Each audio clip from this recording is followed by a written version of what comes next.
Karibu ndugu mwanafunzi katika program ya Jisomee. Hapa tuko Jisomee live. Mimi ni mwalimu wako Shaban B. Omar.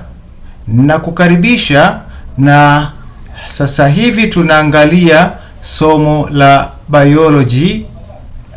Biology sehemu ya kwanza. Ukisema biology 1 maana yake ni ile syllabus ambayo ina cover form 1, na tuko katika kipindi cha kwanza, kipindi nambari 1. Katika Jisomee live tutakuwa tunapitia masomo haya, lakini kikubwa ni self supported au tunasema supported. Hii tunaita ni supported self study program. Supported self study program ni program ya mtu kujisomea lakini kwa msaada. Na maana kazi yangu hapa ni kukuongoza jinsi gani unaweza ukajisomea. Wewe kama mwanafunzi ambaye unategemea kufanya mtihani wa form 2 na wa form 4 kama private candidate yani PC, na hata kama school candidate wale wanaokwenda shuleni, pia inaweza ikakusaidia program hii kwa revision. Lakini vile vile ni programu ambayo wazazi wanaweza wakaitumia kwa ajili ya kuwashughulisha watoto wao. Kuna watoto wanakuwa hawaelewi baada ya shule wafanye nini, hawajui kujisomea. Kwa hiyo hii ni programu ambayo inakuongoza katika kujisomea, kwamba ukitaka kufuatilia topics zako uweze kuzikava vizuri, basi huu muongozo ninakupa hapa utakusaidia sana katika kujua vitu gani unatakiwa uvisome, na vile vile uvisome vipi ili uendelee kuvikumbuka. Mbinu gani naitumia? Ninakupa guiding questions, maswali yatakao kuongoza katika vitu gani unatakiwa uvikamate, uviweke akilini, ambavyo viko kwenye vitabu vyako vya kiada. Tunazingatia vitabu vya kiada. Vitabu vya kiada ni vile ambavyo vimetolewa na mamlaka husika, zinazohusika na mtihani wako na zinazohusika na syllabus yako ambayo unaitumia kule shuleni, au wewe kama private candidate ambao unatakiwa kuitumia ili ukafanye mtihani au mitihani ya taifa. Sasa guiding questions ni maswali ya mwongozo. Kwanza tuyapitie maswali haya. Ukianza biolojia, vitu vya mwanzo kabisa ambavyo unatakiwa uvielewe basi ni vinaendana na maswali haya. Kwa mfano, swali la kwanza linakwambia state the origin of the word biology and its original meanings.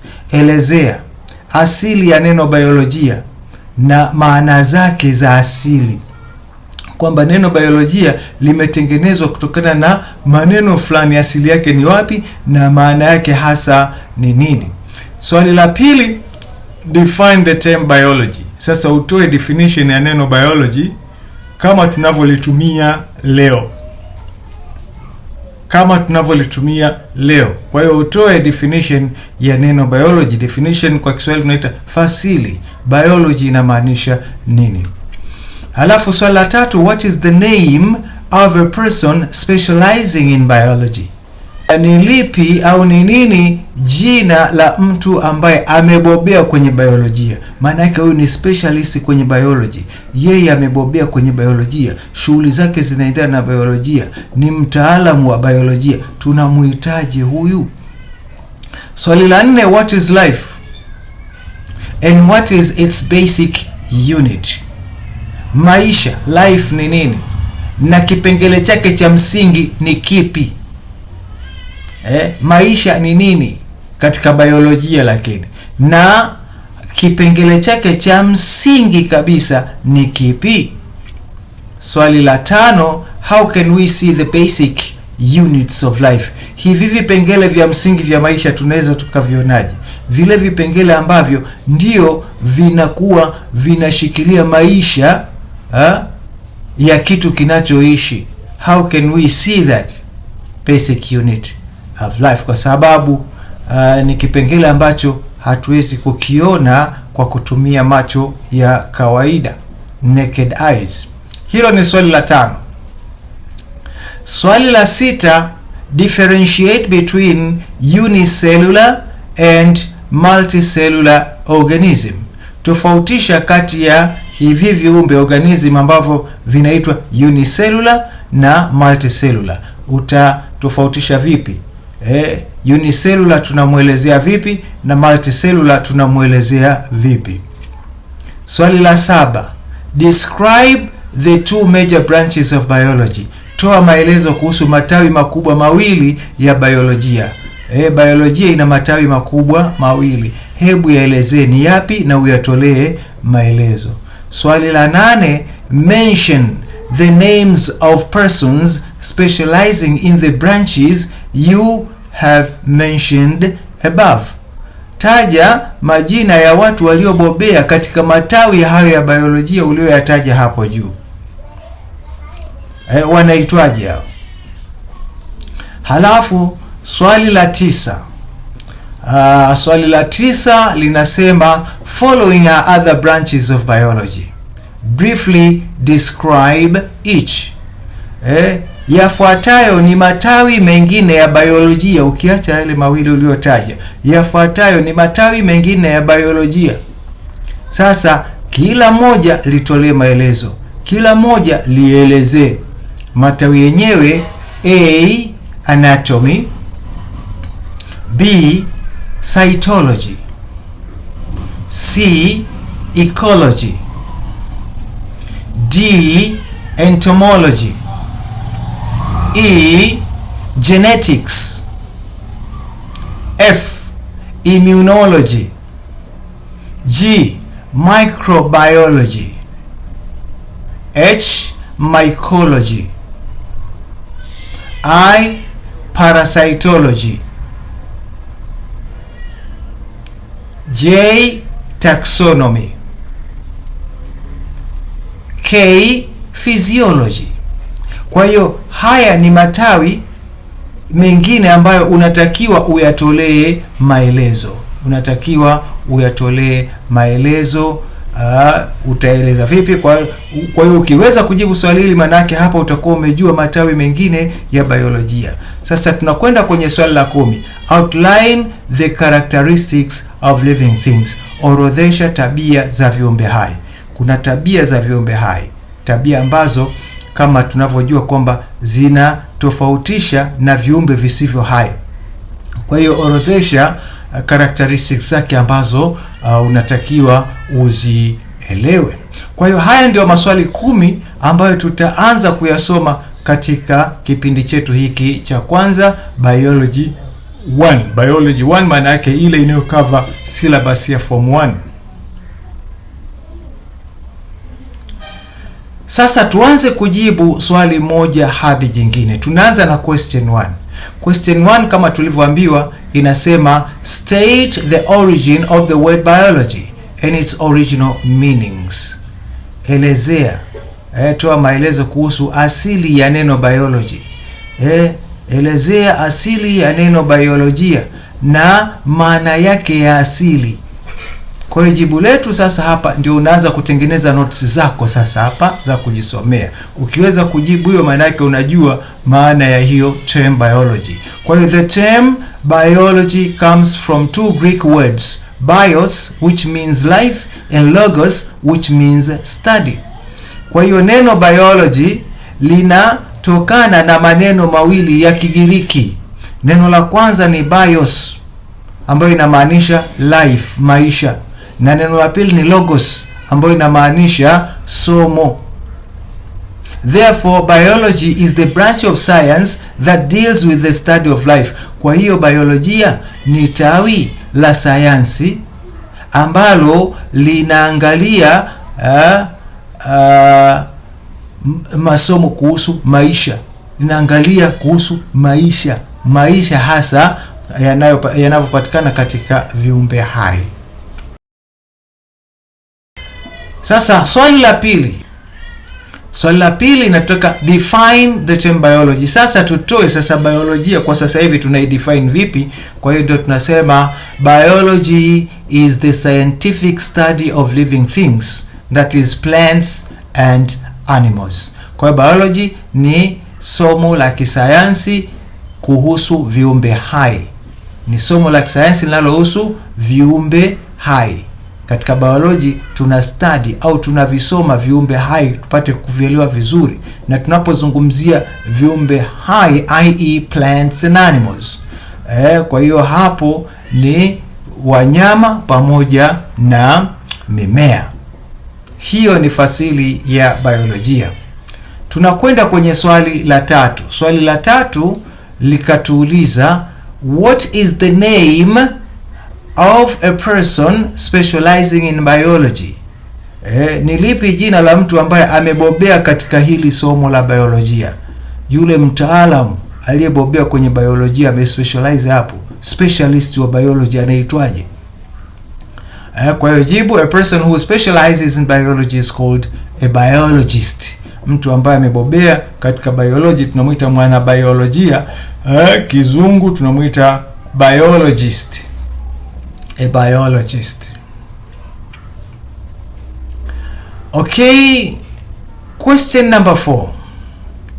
Question number 4 ilitaka tuseme what is life and what is its basic unit. Swali hili linatokana na ile kwamba kumbe bio maana yake life. Kwa hiyo tuna study life. Sasa what is life? Hii life ni nini? Maisha ni nini? And what is its basic unit? Na kipengele chake cha msingi ni kipi? Kwa hiyo hapa unatakiwa ujue kipengele cha msingi cha life katika living things ni kipi. Kwa hiyo tunasema life is the state of being alive. Hapo tunajibu ile sehemu ya kwanza, what is life? Life is the state of being alive. Ni ile hali ya kuwa hai. Kuwa hai tofauti na kutokuwa hai, as manifested in plants and animals, kama inavyoonekana katika mimea, wanyama, and such microbes as bacteria and fungi, na viumbe wengine wadogo wadogo kama hao bakteria pamoja na fungus wa aina mbalimbali, vitu ambavyo vinaishi. Sasa katika hivi vitu vinavyoishi, ukitofautisha na vitu ambavyo tunasema haviishi, havina uhai, the basic unit of life is a cell. Sehemu ya pili, kipengele cha msingi cha haya maisha ambayo yako kwenye kiumbe hai ni chembe hai, cell, chembe hai. Hii tunaita chembe kwa sababu ni kichembe kidogo sana ambacho hakionekani kwa macho ya kawaida. Sasa cell ni nini? Tunasema this is the smallest unit in the structure of a living thing and which is the basis of life. Hiki ni kipengele kidogo kabisa katika umbile la kiumbe hai na ndicho msingi wa maisha yake. Ndicho msingi wa maisha yake huyo kiumbe hai. Swali la 5, question number 5. How can we see the basic unit of life? Tunaweza kukiona vipi hicho kipengele cha msingi cha maisha? Hicho tulichokitaja hapo juu. Kwa maana hiyo cell tunaweza tukaionaje? Maana yake cell haionekani. Wataalamu mpaka wanakuja kuielezea hapa kitaalamu, wanaiona vipi? Kwa hiyo jibu lake ni kwamba we can see the basic unit of life by using a microscope. Tunaweza tukaona hiki kipengele cha msingi cha maisha, yani cell, kwa kutumia kifaa kinaitwa microscope. Kifaa kinachoitwa microscope. What is a microscope? A microscope is an instrument that magnifies tiny things like cells or microbes which we cannot see or we can hardly see by our naked eyes. Kwa hiyo microscope ni kifaa ambacho kinakuza vitu vidogo vidogo, yani vitu vidogo, tiny things zinaonekana kubwa. Ku magnify ni kukuza, tiny things ni vitu vidogo vidogo sana, like cells kama vile chembe hai, or microbes au viumbe wadogo wadogo sana, viumbe hai wadogo wadogo sana, which we cannot see, vile ambavyo hatuwezi kuviona, or we can hardly see, au tunaweza tukaviona kwa tabu sana, by our naked eyes, kwa kutumia macho yetu ambayo bila kutumia kifaa kingine chochote, macho ambayo hayajasaidiwa na kifaa chochote. Kwa jicho la kawaida huwezi kuviona hivyo vitu. Sasa inabidi vikuzwe na microscope. Sasa microscope ni kifaa kama hiki hapa. Hii ni moja katika aina za microscope. Hii ni microscope. Kifaa hiki utakikuta laboratory, kwenye maabara, saa nyingine unavikuta hospitali na maeneo mengine ambapo wanahusika na kuangalia vitu na kuvikuza. Hii ni microscope, inatusaidia kuangalia hizo basic units of life. Seli tunaziona hapo. That was question number 5. Sasa tunakwenda kwenye question number 6. Question number 6 inatuambia differentiate between unicellular and multicellular organism. Tofautisha kati ya unicellular na multicellular organism. Kuna viumbe hai tunaviita unicellular na kuna viumbe hai ambavyo tunaviita multicellular. Ukisema uni maana yake moja, cellular ndio ile ya seli, inahusiana na seli, yani chembe hai. Kwa hiyo kuna viumbe unicellular tunasema vyenyewe vina chembe hai moja, yani hiyo chembe hai moja ndio inatengeneza kiumbe. Halafu kuna multi maana yake many, vingi. Kwa hiyo ukisema multicellular maana yake viumbe vyenye seli nyingi. Kwa hiyo unicellular organism ni kiumbe chenye seli moja na multicellular organisms ni viumbe wale wenye seli nyingi. Kwa hiyo hapa tunasema unicellular organisms are made up of one cell. Kwa hiyo unicellular organism ni wale waliotengenezwa kwa seli moja. Kwa mfano some bacteria, baadhi ya bacteria wako hivyo, au amoeba. Kuna viumbe wanaitwa amoeba, tutawaona huko. Sasa multicellular organisms are made of many cells. Hawa ni viumbe ambao wametengenezwa kwa chembe hai nyingi. For example, animals and most plants. Wanyama pamoja na mimea ya aina nyingi, mimea mingi aina nyingi inakuwa ni multicellular, inakuwa na seli nyingi. Question number 7, tukienda kwenye question number 7 inatuambia describe the two major branches of biology. Sasa tunatakiwa kwenda kusema kwamba tuelezee matawi mawili makuu ya biolojia. Kumbe somo la biolojia ina matawi makuu mawili. Hebu yaeleze. Okay. Two major branches of biology are botany and zoology. Two major branches of biology are botany and zoology. Matawi makuu ya biolojia ni botany na zoology. Lakini tumeambiwa sasa to describe, maana yake tuelezee, sio kutaja tu. Hapo tumetaja botany na zoology, bado hatuja describe.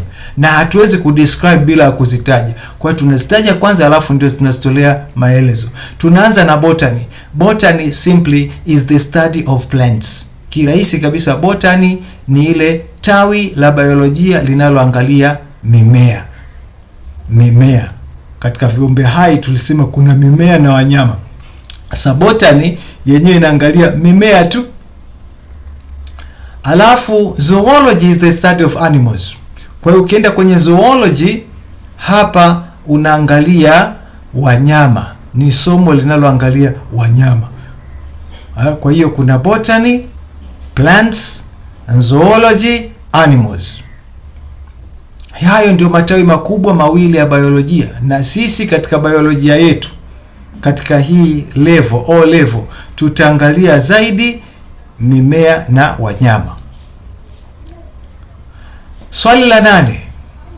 Swali la 8 linatuambiaje? Swali la 8 linasema mention the names of persons specializing in the branches you mentioned above. Kwa hiyo taja majina ya watu waliobobea katika matawi hayo ya biolojia ulioyataja hapo juu. Tumetaja botany na zoology. Kwa hiyo utaje majina ya watu walio specialize kwenye hayo matawi mawili ulioyataja hayo. Kwa hiyo tunaanza na a person specializing in botany is called a botanist. Unaongeza tu east pale. suffix ist. Kwa hiyo mtu ambaye amebobea katika hilo tawi linaloitwa botany, ambalo linashughulikia mimea, huyu anaitwa botanist. A person specializing in zoology is called a zoologist. Yule mtu ambaye amebobea, amespecialize kwenye zoology, ndio eneo lake hilo la kujidai, mtaalamu wa zoology, huyu anaitwa zoologist. Zoologist. Kwa hiyo kwenye botany mbobevu wake anaitwa botanist. Kwenye zoology mbobevu wake anaitwa zoologist. Twende swali la 9. Swali la 9 linasema hivi: following are other branches of biology. Briefly describe each. Tumeshaliona kule, tukatajiwa hayo matawi hapo. Kwa hiyo kila moja tuliendee. Matawi mengine ya biolojia ukiacha yale makubwa mawili, botany na zoology. Sasa kuna matawi mengine haya nayo tuyajue, syllabus inatutaka tuyajue. Kwa hiyo tunaanza na moja baada ya jingine. Tuanze na anatomy. Anatomy unaona pale nimeshaiwekea tiki pale, ndio tunaanza nayo hiyo. Kwa hiyo sasa, what is anatomy? A. Anatomy is the study of the structure and organization of living things. Kwa hiyo anatomy ni somo linaloangalia muundo na mpangilio wa viumbe hai. Viumbe hai jinsi vilivyoumbwa na maumbile yake yalivyopangiliwa. Hiyo ni anatomy. Kwa unaangalia ile structure ya kiumbe hai ilivyo. Yuko vipi, kaumbwa vipi, na viungo vyake vimekaaje na vitu kama hivyo. Kwa hiyo ni swala la kuangalia maumbile na mpangilio wa maumbile ya viumbe hai. Ukija kwenye tawi la pili ambalo ni cytology. Hiyo ni B, cytology. Na kwenda pale, cytology is the study of cells. Kwa hiyo ukienda kwenye cytology ndio unasoma zile chembe hai. Sasa kuna watu sasa wao kazi yao kusoma hizo cells, chembe hai, na hasa hapa tunaangalia their structure, function and behavior. Zile chembe hai unaangalia maumbile yake, kazi zake au dhima, pamoja na tabia zake. Halafu tunakwenda kwenye C. Sasa pale kwenye C kuna tawi linaitwa ecology. Hii ni ekolojia. Ekolojia. Hii ni nini? Tunaangalia pale C. Ecology is the study of how living things interact with each other and their environment. Kwa hiyo ecology au ekolojia ni somo ambalo linaangalia jinsi viumbe hai vinavyokuwa na maingiliano, vinavyotegemeana, vinavyokuwa na maingiliano pamoja na mazingira yao. Kwa hiyo katika ecology unaangalia kitu kinaitwa ecosystem. Ecosystem ni mfumo wa maingiliano kati ya viumbe hai. Kama vile unavyoangalia kwamba wanyama wanahitaji kula, na ili wale wanahitaji mimea. Na mimea nayo inategemea nini na hivi. Kwa hiyo ule mtegemeano ule, kwamba kimoja kikiondoka kingine kinaathirika, au kimoja kikiwepo kingine kinaathirika positively au negatively. Kwa hiyo ili viumbe hai fulani waishi, lazima kiumbe hai kingine kiwapo. Na viumbe hai fulani vinakufa au vinapungua kwa sababu viumbe hai vingine vipo. Hii ndio tunaita ecology. Tutaiona hapo mtegemeano uliopo kati ya viumbe hai katika mazingira fulani. Alafu D, tunatakiwa tuangalie ile pale entomology. Entomology, tawi jingine la biolojia hiyo. What is entomology? Entomology is the study of insects. Hapa sasa unasoma wadudu. For example, bees, butterflies, grasshoppers, etc. Ukisema wadudu ni kama vile nyuki, vipepeo, panzi na wengine kama hao etc. manake na kadhalika. Kwa hiyo kuwa umespecialize kwenye kusoma wadudu tu, basi hapo tunasema wewe uko kwenye entomology. Na sisi katika masomo yetu huko mbele tutakuwa tunawasoma wadudu hawa, kuna sehemu tutawasoma. Alafu tukienda pale genetics. Kwa hiyo genetics ni nini? Genetics is the study of heredity and variation.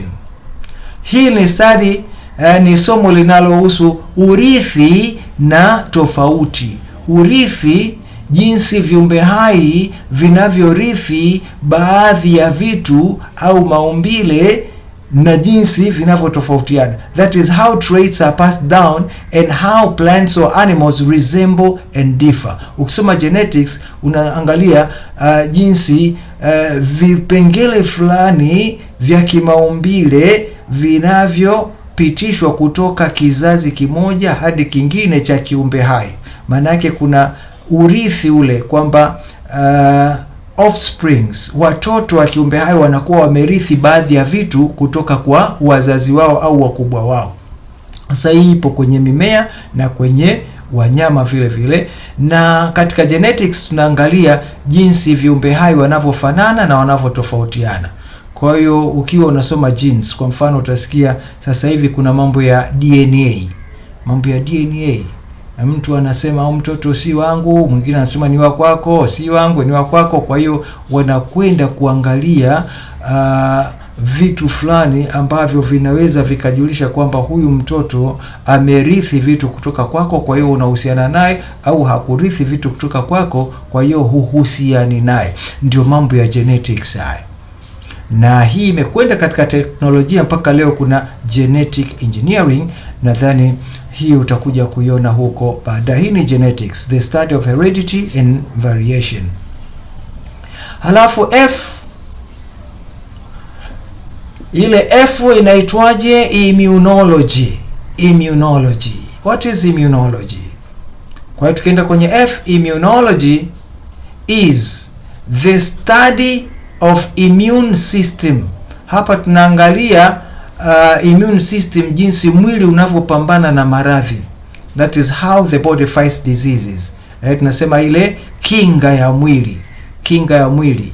Unakuta saa nyingine kinga ya mwili iko imara, saa nyingine kinga ya mwili imedhoofika. Kwa hiyo immunology, wataalamu hapo wanaangalia jinsi mwili ulivyokuwa immune au immunity. Na ndio saa nyingine kama kukikosekana immunity, ndio utakuta kuna mambo ya chanjo. Ukipigwa chanjo maana yake unaongezewa ule uwezo wa mwili kujikinga na baadhi ya vitu vya hatari. Sasa somo linalohusiana na immune system, mfumo wa kinga wa mwili, hiyo inaitwa immunology. Alafu twende kwenye G. Pale kwenye G kuna microbiology. Ukizungumzia micro, unajua maana yake ndogo. Microbiology. Kwa hiyo tunasemaje kuhusu microbiology? That is the study of microorganisms like bacteria, viruses and fungi. Kwa hiyo hili ni somo la viumbe wadogo kama vile bacteria, virusi pamoja na fungus. Hawa ndio tunawasoma. Kuna watu wamebobea hapo kuwasoma faida zao na hasara zao, tuwajue tunaishi nao vipi na tunapambana nao vipi. Hawa wadudu wadogo hawa wasioonekana kwa macho, lakini athari yake inaonekana kwa macho. Hiyo ni G. Tukienda kwenye H pale tunakuta nini? Mycology. What is mycology? Mycology is the study of fungi like mushrooms, molds and yeasts. Kwa hiyo mycology ni somo la fungus. Fungus wa aina mbalimbali kama vile mushrooms. Mushrooms ni uyoga. Alafu molds. Molds ni utando fulani ambao unatanda kwenye vyakula ambavyo vinaelekea kuharibika au vimeanza kuharibika. Utakuta kuna utando pale, unasema sasa hapa hiki chakula kinakuwa hakifai. And yeasts. Yeast ni hamira. Hamira tunaijua, tunaitumia katika kuumulia unga wa ngano ili kutengeneza maandazi na vitu vingine. Kwa hiyo ukizungumzia mushrooms, ni uyoga kama unavyoona hapo kwenye picha. Ukizungumzia molds, utando unaokuwa kwenye mkate ukianza kuharibika au ukiwa umeharibika, hiyo ndio tunaita molds. Ule utando wa kijani unaonyesha sasa hapa pana wadudu wanashambulia. Alafu tukiangalia hamira ndio ile tunayotumia kila mara katika kuumulia unga ili kutengeneza baadhi ya vyakula. Kwa hiyo vyote hivi ni viumbe hai tunavisoma katika mycology. Alafu baada ya H tunakwenda kwenye I sasa tunaangalia parasitology. Sasa parasitology ni nini? Parasitology is the study of parasites. Hapa tunasoma parasites. Hawa ni viumbe wanyonyaji. Organisms that live on other cold hosts. Ni viumbe ambavyo maisha yao yanategemea maisha ya viumbe wengine ambao tunaita host. Host ni mwenyeji. Kwa hiyo ili parasite yaishi lazima wawepo host. Kwa hiyo ni viumbe ambavyo maisha yao yanategemea kuwala wengine. For example, lice, kwa mfano chawa, au worms, minyoo. Kuna minyoo kama tapeworms wanakuaga tumboni, wanaishi kwa kutegemea host. Host ya kifa na wao wana hatari ya kufa mpaka wahamie kwingine. Alafu bugs kama kunguni au na nini, wanategemea wakunyonye ili waishi etc. na kadhalika na kadhalika. Hawa ni parasites. Hawa wanategemea viumbe wengine, basi wao wende wakakae kwenye wale viumbe wengine au wawe wanakwenda kutafuta chakula kutoka kwenye viumbe hao. Hawa ni parasites. Kwa hiyo wanaosoma mambo ya parasites wanasoma parasitology. Alafu J tunatakiwa kujua branch nyingine inaitwa taxonomy. What is taxonomy? Taxonomy is the study of classification. Ni somo linalohusu uainishaji, kuainisha. Kuclassify ni kuainisha. Maana yake viumbe unaweka katika aina zake. Saa nyingine kuainisha inakuwa ni kazi sana. Usiposoma utaona kama viumbe wengine wanafanana tu, lakini kumbe kuna classification yake ili kujua tofauti za hawa viumbe hai. Kwa hiyo in biology we classify organisms into kingdoms, phylums, classes. Kwa hiyo katika biology utakuta huko mbele tutafanya hivyo, kuainisha viumbe, kuviweka katika classes zake. Utakuta kuna kingdom, kuna phylum, kuna class. Kwa hiyo ukimtaja kiumbe fulani unasema kiumbe huyu yuko kwenye kingdom fulani, yuko kwenye phylum fulani, yuko kwenye class fulani na kadhalika na kadhalika. Kwa hiyo katika kuwa classify, kuainisha, tunapoainisha viumbe tunajua tofauti zao na tabia zao tofauti, na saa nyingine wanaweza wakawa wamefanana lakini kumbe wanakuwa na tabia tofauti. Kwa hiyo tunakuwa tunayajua mazingira yetu vizuri zaidi ili kuweza kuishi na viumbe hai mbalimbali, kujua tabia zao. Na ukijua tabia zao utajua jinsi ya kuishi nao na ikibidi jinsi ya kuwadhibiti. Hiyo ni taxonomy. Alafu K tunaangalia physiology. Kwa hiyo physiology is the study of how physical and chemical processes take place in the body of an organism. Example, how body organs work. Kwa hiyo physiology ni somo linalohusu jinsi michakato ya kifizikia na ya kikemia inavyotokea ndani ya mwili wa kiumbe hai. Kama vile ukitaka kujua jinsi kiungo fulani kinavyofanya kazi. Kwa mfano utakuta tunaangalia moyo unafanyaje kazi, mapafu yakoje na yanafanya vipi kazi, labda figo zinafanyaje, misuli hivi. Kwa hiyo kila kimoja unaangalia ndani huko kinafanya kazi gani, kuna mchakato gani unaotokea tumboni.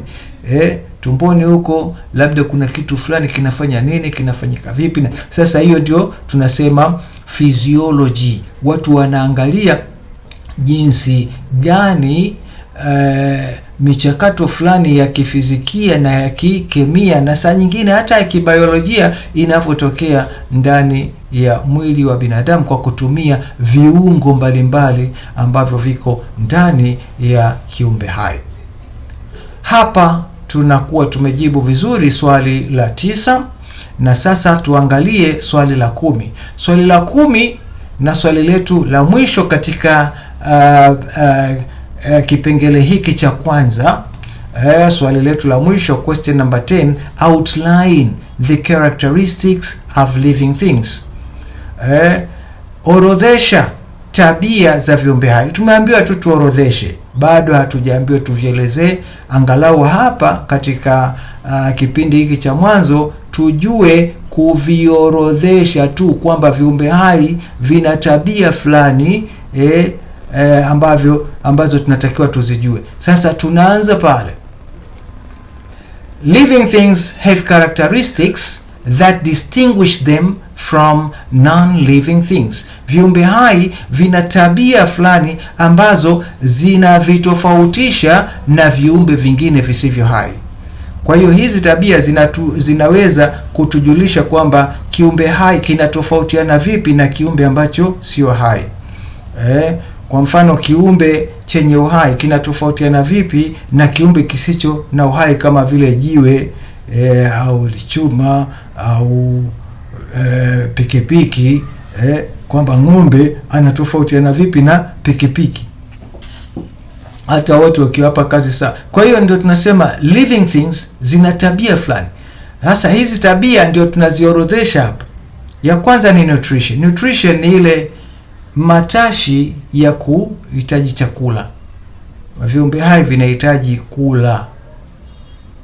Jiwe halihitaji chakula, kitabu hakihitaji chakula, lakini kiumbe kikiwa hai ukiona sasa kinahitaji masuala ya kurutubishwa, basi tunasema nutrition inahitaji sasa kula, lishe. Ya pili ni respiration. Respiration ni swala la kupumua.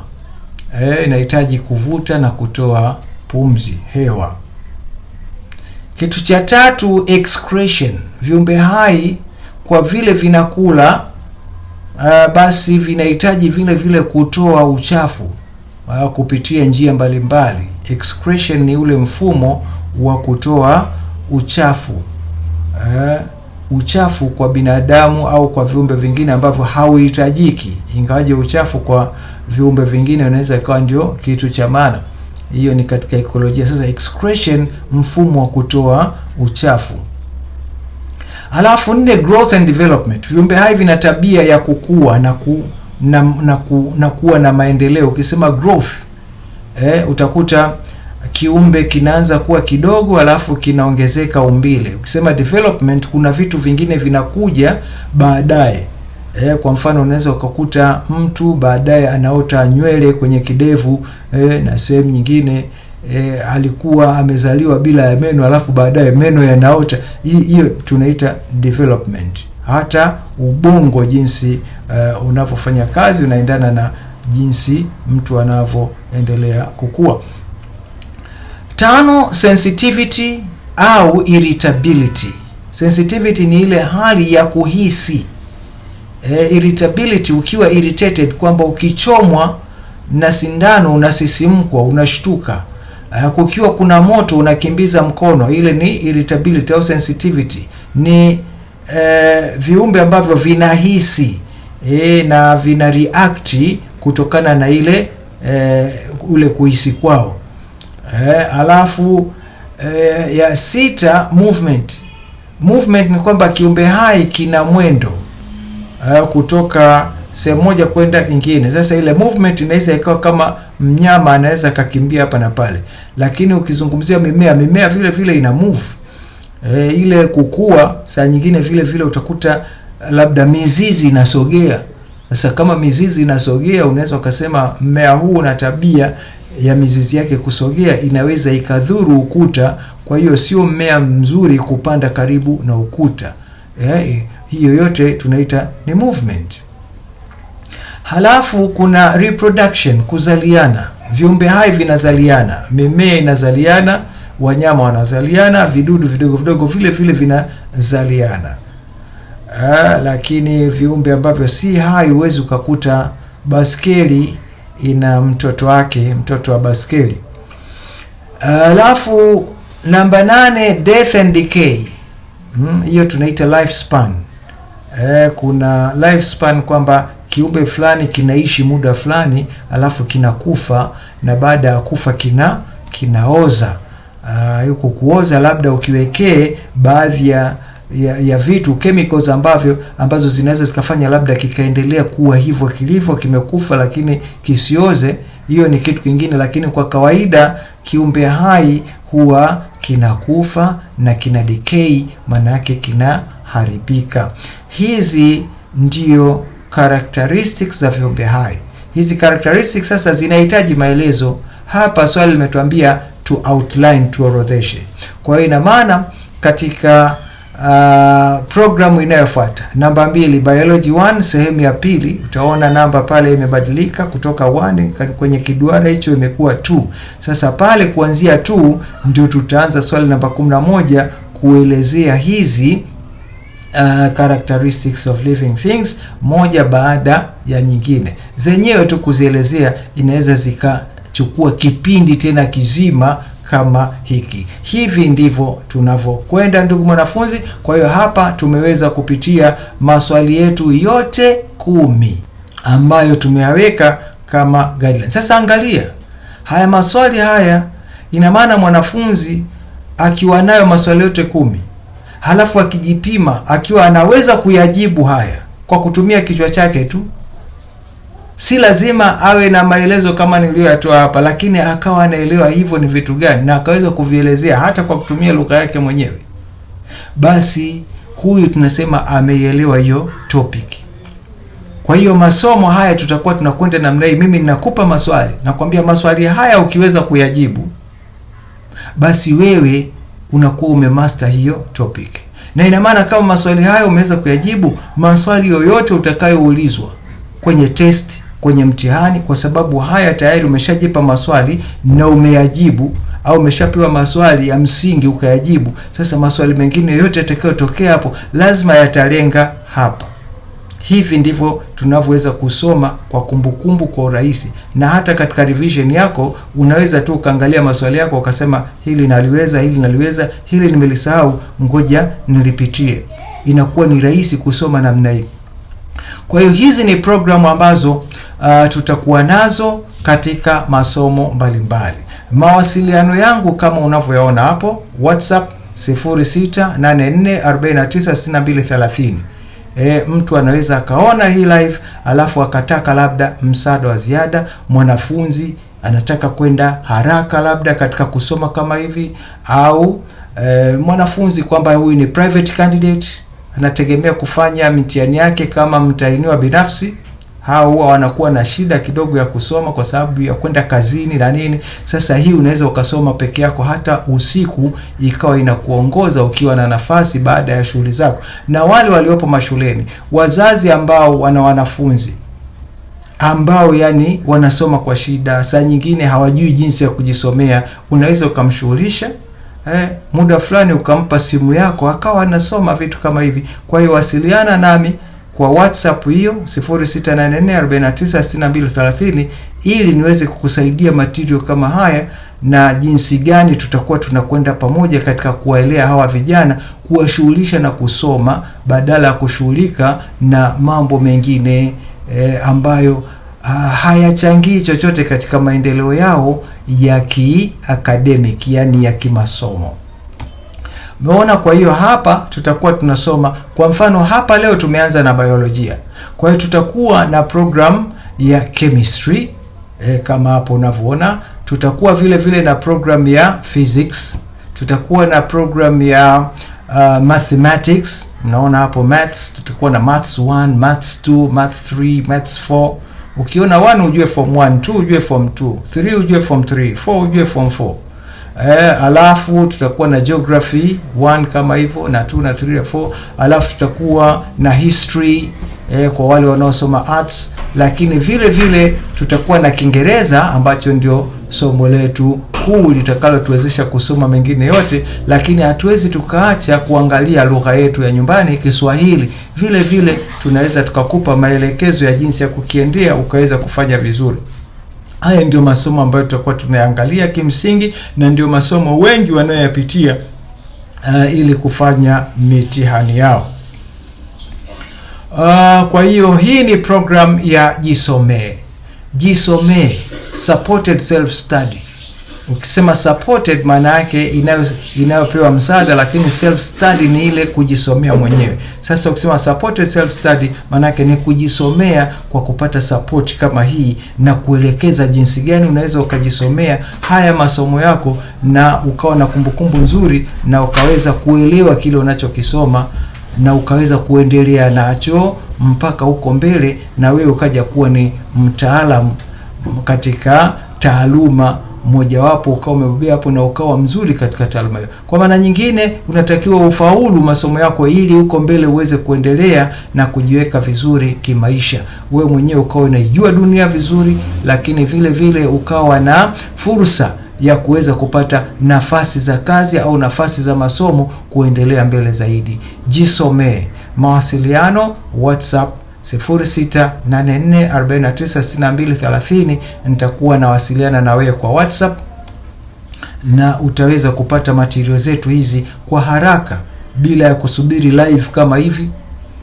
Kwa hiyo unaweza ukapata masomo mengine, unanambia tu nataka masomo gani, na huko tutaongea ni jinsi gani tutakuwa tunasoma.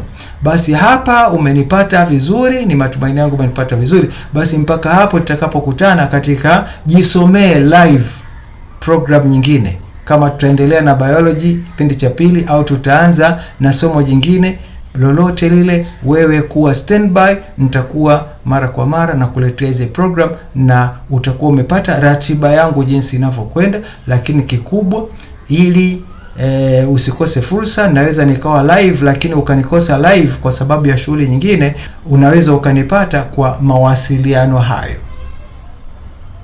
Tuwe pamoja. Mwalimu wako Shaban B. Omar, na kuaga sasa hivi kwa kukwambia bye bye for now.